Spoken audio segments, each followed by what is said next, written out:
ലോകമെമ്പാടും റഷ്യൻ എണ്ണ രഹസ്യമായി കടത്താൻ ഉപയോഗിക്കുന്ന ടാങ്കറുകളുടെ രഹസ്യ ശൃംഖലയെ വിളിക്കുന്ന പേരാണ് ഷാഡോ ഫ്ലീറ്റ്.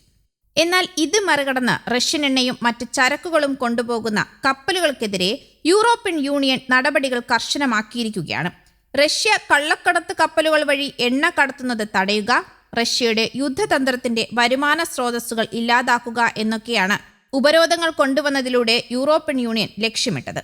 എന്നാൽ ഇതിന് പിന്നാലെ ശക്തമായ മുന്നറിയിപ്പുമായി റഷ്യൻ പ്രസിഡന്റ് വ്ളാഡിമിർ പുടിൻ രംഗത്തെത്തിയിരിക്കുകയാണ്. റഷ്യൻ വ്യാപാര കപ്പലുകളെയോ എണ്ണക്കപ്പലുകളെയോ പിടിച്ചെടുക്കാൻ യൂറോപ്യൻ രാജ്യങ്ങൾ ശ്രമിച്ചാൽ റഷ്യയും അതേ നാണയത്തിൽ തിരിച്ചടിക്കുമെന്നാണ് പുടിൻ വ്യക്തമാക്കുന്നത്. പിടിച്ചെടുക്കുന്ന കപ്പലുകളിലെ ചരക്കുകൾ വിൽക്കാൻ അനുമതി നൽകുന്നതുൾപ്പെടെയുള്ള പുതിയ ഉപരോധ നടപടികൾ യൂറോപ്യൻ യൂണിയൻ അംഗീകരിച്ചിരുന്നു. ഇതിനെ കടൽ കൊള്ളയും മോഷണവുമെന്നാണ് പുടിൻ വിശേഷിപ്പിച്ചത്. റഷ്യൻ കപ്പലുകൾക്കെതിരായ ഇത്തരം നടപടികൾ അന്താരാഷ്ട്ര സമുദ്ര നിയമങ്ങളുടെ ലംഘനമാണെന്നും റഷ്യയുടെ താൽപ്പര്യങ്ങൾ ഹനിക്കപ്പെടുന്നിടത്തെല്ലാം ശക്തമായ പ്രതികരണമുണ്ടാകുമെന്നും പുടിൻ പറഞ്ഞു. യൂറോപ്യൻ കപ്പലുകളെ തടയാൻ റഷ്യൻ നാവികസേനയ്ക്ക് ആവശ്യമായ നിർദ്ദേശങ്ങൾ നൽകിയിട്ടുണ്ടെന്നും അദ്ദേഹം കൂട്ടിച്ചേർക്കുന്നുണ്ട്. ഉപരോധങ്ങളുടെ പേരിൽ റഷ്യൻ കപ്പലുകൾ പിടിച്ചെടുക്കുന്നത് തുടർന്നാൽ റഷ്യൻ കപ്പലുകൾ പിടിച്ചെടുക്കുന്ന അതേ സമുദ്രമേഖലയിൽ തന്നെ ആയിരിക്കണമെന്നില്ല.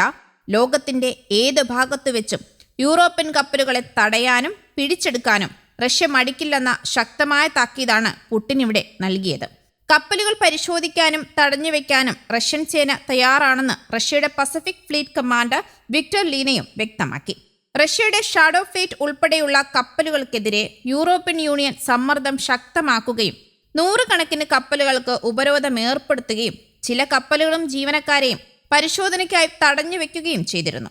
അന്താരാഷ്ട്ര സമുദ്ര നിയമങ്ങൾ ലംഘിച്ച് റഷ്യൻ കപ്പലുകളുടെ സഞ്ചാരം നിയന്ത്രിക്കാൻ ചില രാജ്യങ്ങൾ ശ്രമിക്കുകയാണെന്നും ലീന ആരോപിച്ചു.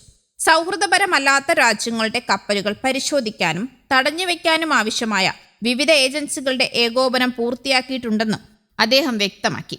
അതേസമയം നിലവിലുള്ള അന്താരാഷ്ട്ര നിയമ മാനദണ്ഡങ്ങളുടെ വ്യക്തമായ ദുരുപയോഗമാണ് നടക്കുന്നതെന്നാണ് റഷ്യൻ വിദേശകാര്യ മന്ത്രാലയം പ്രതികരിച്ചത്. പഴയ കാലത്ത് എണ്ണ ഇടപാടുകൾ നടത്താൻ ഉപയോഗിച്ചിരുന്ന എണ്ണ ടാങ്കറുകളാണ് റഷ്യയുടെ ഷാഡോ ഫ്ലീറ്റിന്റെ ഭാഗമായുള്ളത്. ഉപരോധങ്ങൾ മറികടന്ന് ലോകമെമ്പാടും രഹസ്യമായി എണ്ണ കയറ്റുമതി ചെയ്യാൻ റഷ്യ ഈ സംവിധാനം ഉപയോഗിക്കുന്നു. ഈ കപ്പലുകൾ പലപ്പോഴും അവ സഞ്ചരിക്കുന്ന പാത മറ്റു ലോകരാജ്യങ്ങൾ അറിയാതെ മറച്ചുവെക്കുകയാണ് പതിവ്.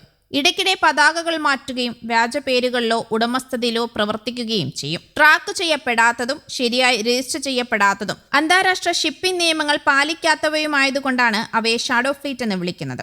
പുടിന്റെ സീക്രട്ട് ഓയിൽ ആർമാഡ എന്നാണ് ഷാഡോ ഫ്ലീറ്റ് അറിയപ്പെടുന്നതും. നിയമവിരുദ്ധമായ ഷിപ്പിംഗ് പ്രവർത്തനങ്ങളെ വിവരിക്കുന്ന ഒരു പൊതുവായ പേരാണ് ആർമാഡ എന്നത്. റഷ്യ, വെനസ്വല, ഇറാൻ തുടങ്ങിയ രാജ്യങ്ങളിൽ നിന്ന് എണ്ണ കൊണ്ടുപോകുന്ന വലിയ കൂട്ടം ടാങ്കറുകളെ പലപ്പോഴും ഈ പേരിട്ടാണ് വാർത്തകളിൽ വിവരിക്കാറുള്ളത്. ഈ സംവിധാനം വളരെ വിദഗ്ധമായി റഷ്യയ്ക്ക് ചെയ്യാൻ സാധിക്കുന്നുണ്ട് എങ്കിലും ഷാഡോ ഫ്ലീറ്റിന്റെ പ്രവർത്തനങ്ങൾ എണ്ണച്ചോർച്ച, സമുദ്ര അപകടങ്ങൾ എന്നിവയുൾപ്പെടെ നിരവധി സംഭവങ്ങൾക്ക് കാരണമായിട്ടുണ്ട്. അതുകൊണ്ട് തന്നെ അനധികൃത എണ്ണ ഗതാഗതത്തിൽ ഏർപ്പെട്ട 100 കപ്പലുകൾക്ക് UK ഉപരോധം ഏർപ്പെടുത്തുകയും 342 കപ്പലുകളെ യൂറോപ്യൻ യൂണിയൻ കരിമ്പട്ടികയിൽപ്പെടുത്തുകയും ചെയ്തിട്ടുമുണ്ട്. പരിസ്ഥിതി സുരക്ഷാ ആശങ്കകൾ ഇപ്പോഴും നിലനിൽക്കുന്നുണ്ട് എങ്കിലും റഷ്യ ഈ സംവിധാനം ഇന്നും തുടരുക തന്നെയാണ് എന്നാണ് റിപ്പോർട്ടുകൾ സൂചിപ്പിക്കുന്നത്. News desk, Kerala Kaumudi.